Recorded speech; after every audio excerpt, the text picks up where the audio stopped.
दरम्यान एकनाथ शिंदेंनी राज्याचं मुख्यमंत्री व्हावं हे स्वप्न असल्याचं बोंडेकर यांनी म्हटलंय आणि त्यावरनं देवेंद्र फडणवीसांनाच राज्यात प्रचंड बहुमत असल्याचं चंद्रशेखर बावनकुळेंनी सांगितलंय।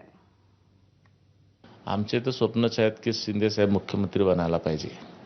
आता देवेंद्रजी खूप चांगले काम करतात, पण कदाचित आता समजा भविष्यामध्ये आता काय होते काय सांगता येत नाही सगळं। तर जर समजा भविष्यात देवेंद्रजीच्या आज नाही उद्या शिंदे साहेब मुख्यमंत्री बनायला पाहिजे ही आमची इच्छा आहे।